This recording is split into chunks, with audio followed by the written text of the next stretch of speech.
수면 또 계절의 영향을 많이 받을까요? 저 같은 경우에는 여름에는 개운한데 가을부터는 기상할 때 우울한 느낌, 개운하지 않은 느낌이 드는데 이것도 햇빛일까요? 네, 맞습니다. 계절이 우리는 4계절이 뚜렷한 나라에 살고 있잖아요. 계절의 차이는 뭐죠? 온도의 차이, 첫 번째. 계절은 또 습도의 차이도 나타나요. 또 지금 말씀하신 대로 햇빛의 조도의 차이도 나타납니다. 우리가 잠을 자기 위해서 실내 환경이 습도, 온도, 그 다음에 조도, 이 빛 세 가지잖아요. 이 계절이 그런 걸 영향을 줘요. 첫 번째, 여름에 잘 잔다? 여름에 못 잘 수 있죠. 습도가 너무 높으니까요. 끈적끈적하고요. 몸의 습도가 높으면 또 잠을 방해합니다. 습도와 수면에 대해서 영상을 저희가 옛날에 올린 적도 있으니까 한번 찾아보시고요. 그리고 겨울에는 습도가 없죠. 건조하죠. 하지만 너무 건조하니까 피부도 좀 푸석푸석해지니까 가습기를 켜놓고 자죠. 이 습도 문제는 너무 낮은 겨울이나 너무 높은 여름이 별로 좋지는 않아요. 물론 요즘엔 습도가 높아도 낮출 수 있는 방법이 있죠. 그 습도를 좀 제거하는 제습 효과도 에어컨의 기능이 있으니까. 그 다음에 온도가 있죠. 여름에는 어때요? 온도가 높아요. 더우면 못 자잖아요.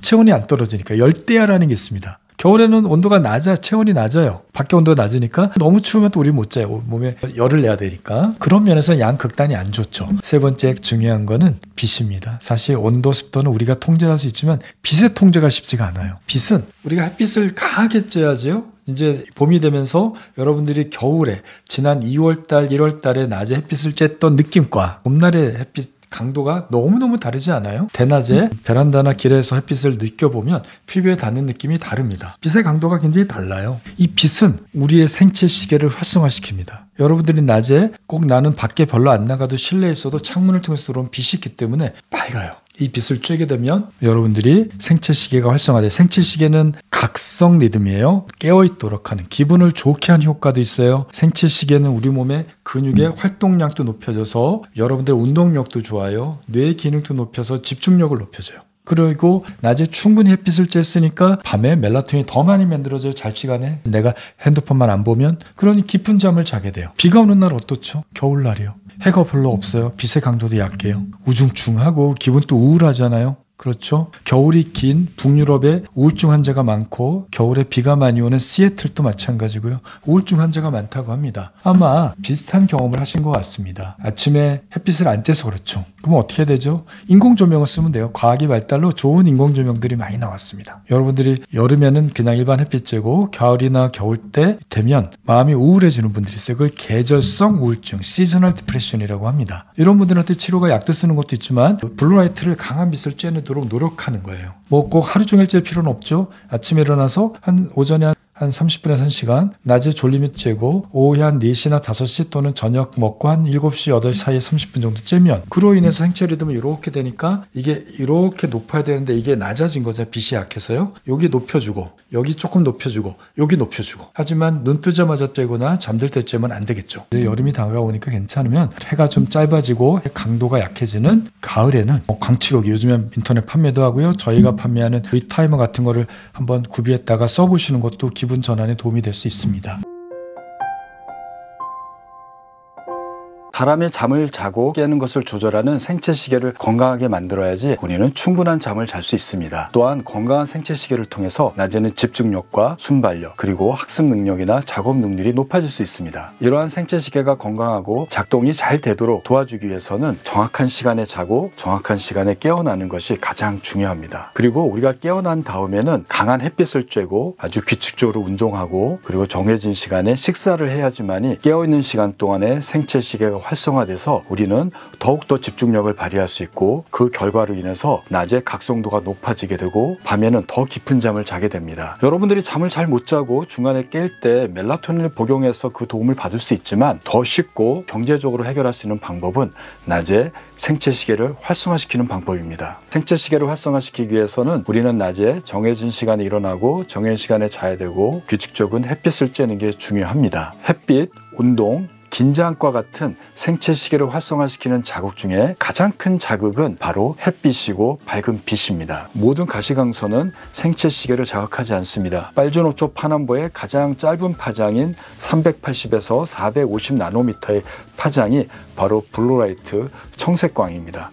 이러한 청색광은 눈으로 전달되게 되면 생체 시계로 전달돼서 생체 시계가 활성화가 됩니다. 낮에는 생체 시계를 높이 만들어야 되니까 바로 블루라이트를 강하게 쬐는 게 좋습니다. 블루라이트를 쬐기 위해서는 여러분들이 그냥 밝은 곳에 계시면 됩니다. 한낮에 태양의 빛은 2만 룩스의 빛을 낸다고 합니다. 그런데 생체시계를 자극하는 빛은 1000 룩스면 충분하다고 합니다. 형광등의 경우에는 300 룩스의 빛을 내기 때문에 형광등을 쬐서는 우리 생체시계가 자극되지 않습니다. LED 조명은 블루라이트를 많이 내기 때문에 LED 조명을 쬐게 되면 생체시계가 활성화됩니다. LED 조명은 집의 조명으로도 활용되지만 핸드폰, 컴퓨터, 전자장비의 조명으로 활용됩니다. 따라서 여러분들이 컴퓨터나 핸드폰을 보면서 그리고 밝은 곳에 계시게 되면 그 빛을 통해서 생체시계는 충분히 자극됩니다. 겨울철에 생체시계를 자극하는 햇빛에 노출되는 방법은 첫 번째는 낮에 가능한 밝은 곳에 계시는 겁니다. 밖에 나가서 직접 햇빛을 쬐지 않으셔도 됩니다. 햇빛에 직접 노출됐으면 더욱 좋고요.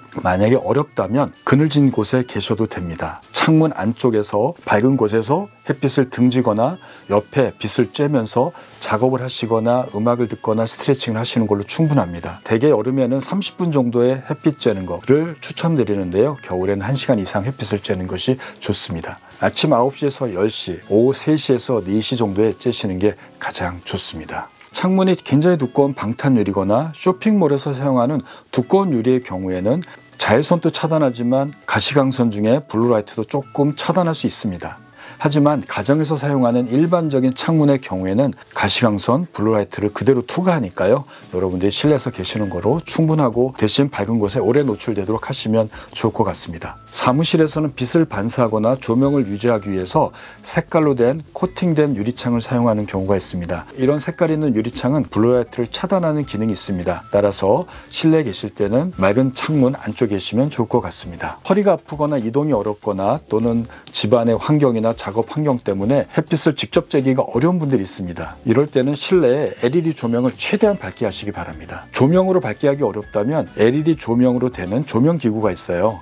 그것들을 본인이 작업하는 책상이나 주변 환경에 설치해서 빛에 노출되도록 하는 것만으로도 햇빛에서 나오는 블루라이트를 쬐는 같은 효과를 볼 수 있습니다. 왜냐하면 LED에는 거의 햇빛과 같은 블루라이트가 방출되기 때문에 그렇습니다. 그런데 이런 조명 기구가 정말 사용하기 어렵다면 어떻게 될까요? 여러분들이 움직이는 것도 블루라이트에 쬐는 효과와 거의 유사한 효과를 낼 수 있습니다. 여러분들이 오전에 1시간 정도 또는 30분 정도, 오후에 서너 시에 한 30분에서 1시간 정도 가볍게 걷고 움직이고 하면 됩니다. 차 한 잔을 드시면서 한 30분 정도 산책을 하는 것만으로도 생체시계를 활성화시킬 수 있습니다. 그리고 생체시계를 활성화시키는 좋은 방법으로는 여러분들이 정확한 시간에 맞춰서 식사하는 겁니다. 식사는 아침, 점심, 저녁을 꼭 같은 시간에 드시기 바랍니다. 아침 식사는 자고 나서 1시간 이후에 드시는 게 좋아요. 조금 천천히 깨어난 뒤에 식사를 해서 좀 더 빠르게 자극되도록 하는 거죠. 저녁 식사는 자기 4시간 전에 식사하시는 것이 가장 좋습니다. 생체시계가 위치하는 부위는 시상하부에 위치하는데요. 이 시상하부는